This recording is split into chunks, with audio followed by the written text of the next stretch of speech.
Hey, it's a Humble Collector here, and welcome to the 100 subscriber special, or I suppose more specifically the 101 subscriber special. So thank you all for your support. I've been on YouTube about 2 years now, I believe. The earliest video that I found, looking back, was in April of 2017, and it's hard to believe how far the channel's come since then. It's hard to believe how many videos I've made. I'm over 50 videos now. Yeah, my collection's grown extensively, much larger than I ever thought it would be at this point in my life. And yeah, it's just been a wonderful experience all around. I've talked to some really good people down in the comments. I've learned a lot, both from those comments and from making videos. And yeah, we just have a wonderful little community here, and I really appreciate the support from you guys. Some other stats up there, you can see we have about 8,000 views right now. Of course, my most recent video being the first look at that photo album, which I will certainly be continuing in the future. Most popular uploads at this point, we actually have a random unboxing, which I don't remember there being anything spectacular in that one, but that's almost 1,000 views, so that's great. World War I, the metal stamping outfits at about 700. The little piece I did about the Volkstorms, about 500 views. Then this got me at Unslider, which is at 432 views. Like, for a long time, that didn't have a lot of views. That, like, blew up all of a sudden. So that's really cool. You know, I'm glad that people are enjoying the videos. But yeah, so I suppose it's enough of that. And I suppose, yep, that's my background, is the Reichstag.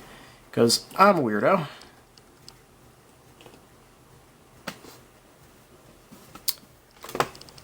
But yeah, so as part of the celebration, we're going to do a room tour. Answer questions from down in the comments. I only have one, so that'll be really fast. Not particularly doing that in that order. I actually have a package to unbox. That's right, there's an unboxing thrown in here as well. And I decided to start it off with a toast. I have some Kilbeggan here, which is a whiskey I picked up on my trip to Ireland. Apparently it's the oldest distillery in Ireland, 1757, which is actually predates the British occupation of the area I live in by about a year. So that's pretty neat. But yeah, just gotta set up this tripod somewhere. I guess maybe in my chair.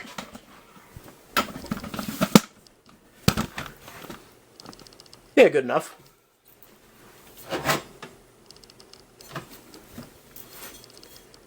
Kilbeggan, a fine Irish whiskey with hints of smooth honey and an oaky vanilla finish, delivering a gratifying experience every time. Now, unfortunately, I was actually sick while I was at the distillery, so nothing tasted right, obviously.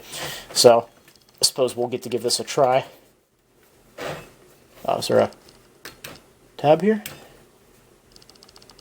Maybe? Yeah, okay, there's a tab.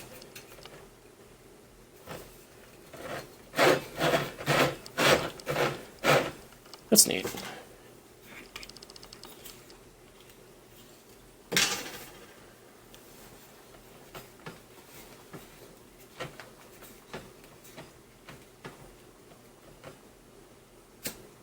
Oh, look at that. Nice. As you can see, I have quite a few glasses back there, but we are going to use the Mystery Trenchard shot glass. I've used this quite a few times, actually. It's my favorite shot glass that I own. Well, set of shot glasses. I've enjoyed quite a bit with my friends out of these. But yeah, so thank you all for 100 subscribers. Here's to 100 more. We'll do another one of these videos in 2 years, I suppose. Maybe at 250. That's a pretty good goal. But yeah, so thank you all for your support.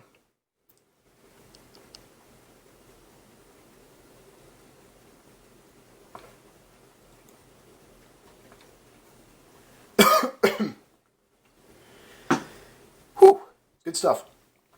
Alright, but enough of that. Let's get on with the room tour. So, room tour, as you can see, I have this nice old Philco radio here. I listen to this fairly often when I'm here. It's pretty cool. It's got 3 bands. I actually had it restored after I bought it. There's a guy who lives about an hour away from here who actually restores these old tube radios, so he went through it.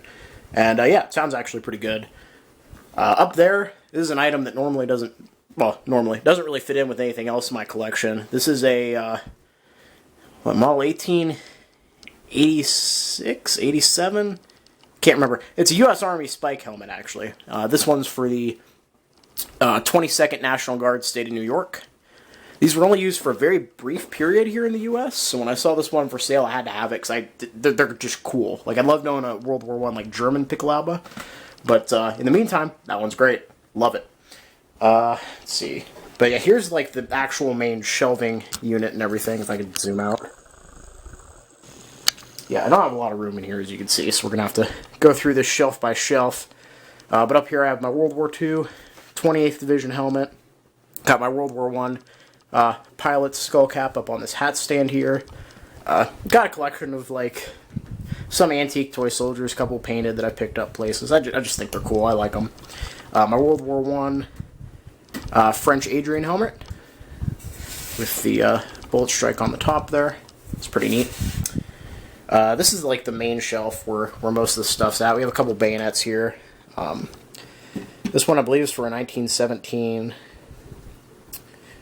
model 1917 rifle that the U.S. used during World War I. I believe it's also used for the trench gun as well. German dress bayonet. It's an Enfield Spike bayonet right there. This one's kind of weird. Never been able to ID this one, but I believe it's an interwar like export model. Because if you look down here, it's made using Solingen steel, which is German, of course. So I think it was like an interwar contract. I believe with the Polish. Don't quote me on that. I think it might be for like a WZ rifle. But yeah, also got some M1 Garand clips there. Some German World War II 8mm ammo, still in its original box. Also have a Mauser C96 lower receiver. Picked that up at a flea market several years ago. I've always wanted to rebuild it, but it's hard finding parts for C96. My shot glasses, of course, got a 20mm dummy shell there. We also have this. This is actually a trench mirror, so you'd actually put this on the end of a bayonet, use to look around corners. Obviously, I have a German banner in the background. This is pretty cool. Nice to have it as like a background display. It is double-sided, but like the circle on the back's been like torn off, it looks like. As you can see, like right there. So yeah, it makes a decent backdrop to the display. Got this like little interwar like paperweight tank. It's made out of aluminum, I believe. But these are the two main display cases as far as like the most of the stuff goes. But yeah, as you can see here, we got some. This is most of my German medals, and as you can see, we got one American. I believe that's a good conduct medal there. But yeah, we got the 25-year service medal. My question mark Adolf Hitler 50th birthday commemorative pocket watch. Yeah, still not 100% sure of the authenticity of that one. Mother's Cross with the original document bundle that it came in. So there's actually like the original like award document in that envelope. It's pretty cool. Got my stick pins there.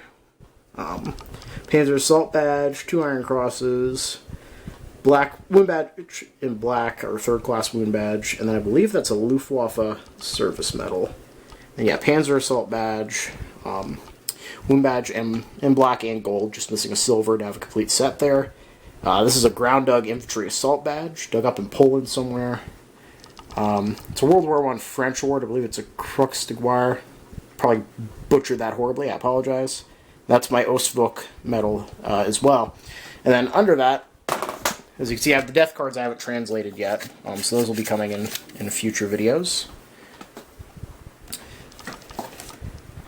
And then, yeah, this is my SA armband, and then the armband in black, that, again, I'm not 100% sure of the authenticity, but it looks like it's a higher quality build. I've never seen one in black. I haven't even seen a picture of one other than the one that I own. I also have some French occupation coins, an old German coin. I think that's pre-World War I, actually. World War II trench art belt buckle, U.S. Volkssturm armband, the Gott mit uns lighter that we actually just saw on the computer. But yeah, so that's most of the stuff on that shelf. That's like the shelf everybody sees. It's right at eye level. Well, not right at eye level, but you can look down at it and kind of see what all is going on there.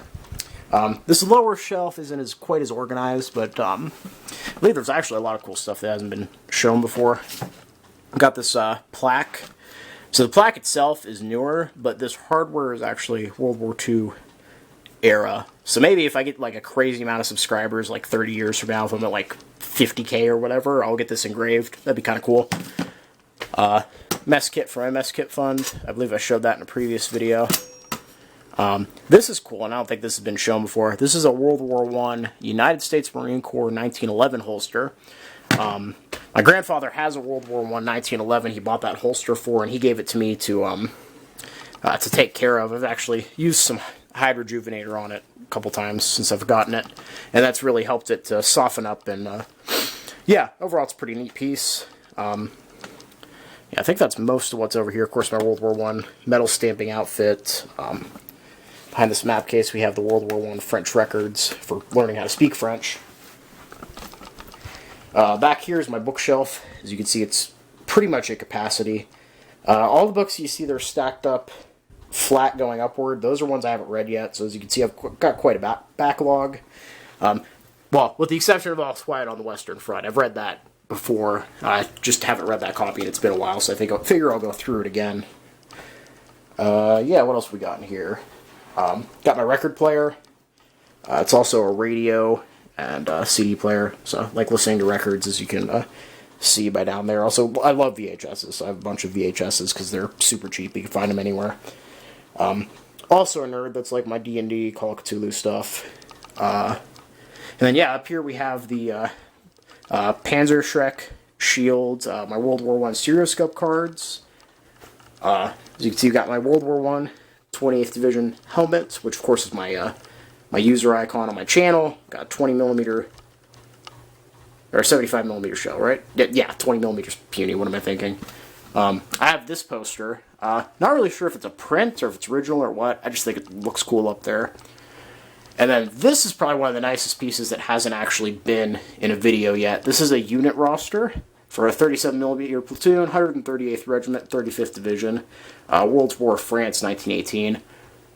Beautiful, beautiful, stunning piece. Actually, let me move the Panzerschreck shield here. It just, like, soak it in. Like, isn't it wonderful? So this is actually like a piece of cloth, and it looks like they took like a needle maybe and heated it up, and actually like drew all this with that. Like, that's crazy. Love it. It's one of my favorite pieces, easily, just because it's so, like, the skill and everything involved. I just, love it. I think that just about does it for all, like, the World War II stuff in here. I have a lot of my paper documents. I have a filing cabinet in my other room, where my bed is, where I sleep. Yeah, but other than that, that's pretty much everything I have on display in here. Of course, I have my consoles and everything. I don't really play a lot of video games anymore, but that's that setup. And yeah, I believe that's everything for now. Of course, collection's going to continue to grow over the years, so definitely stay tuned for that. But yeah, so I think we're ready for that unboxing.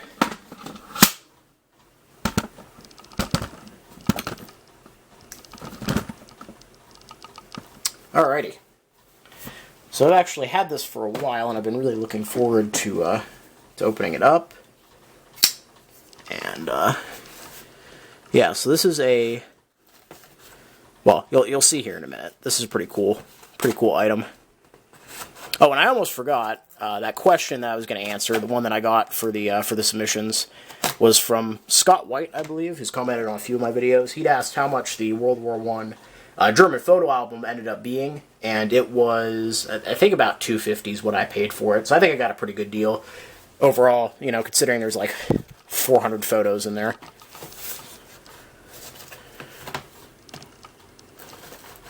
Yeah, I'm pretty happy with what I paid for it. I think I got a pretty good deal. Alright, newspapers.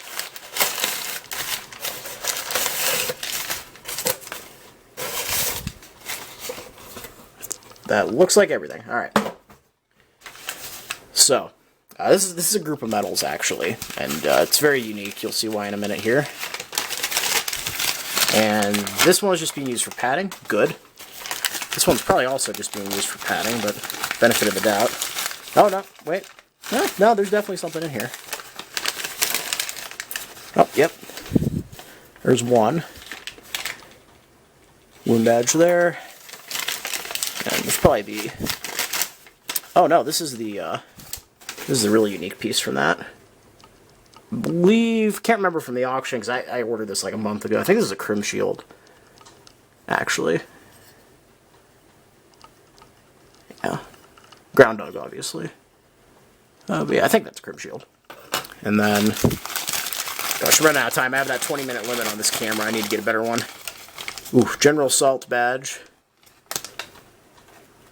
Looks like it's got some newspaper stuck to it now or something. Weird. Oh, actually, no. That looks like... No, that looks like it's German newspaper. Right, so that's kind of the history behind these. I'll have to talk about that when I get there. So you can see we have another Ostfolk, or not an Ostfolk. What in the world am I doing? This is an Eastern Front medal. And this is another Eastern Front medal with part of the ribbon still on it, as you can see there. And I believe there was one more badge, right? Oh, okay, I guess that was it. Alright, so let's talk about this.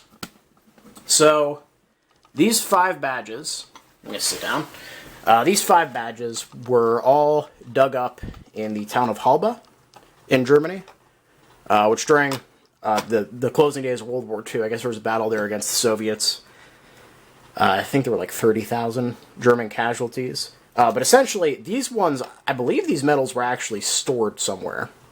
And what I mean by that is I think the soldiers who had these before the battle actually hid these somewhere with the intention of coming back and digging them up afterwards. And for whatever reason, whether they were captured or killed or whatever, they never came back for them. And the reason I think that is, one, because of the condition they're in. They're not bent up.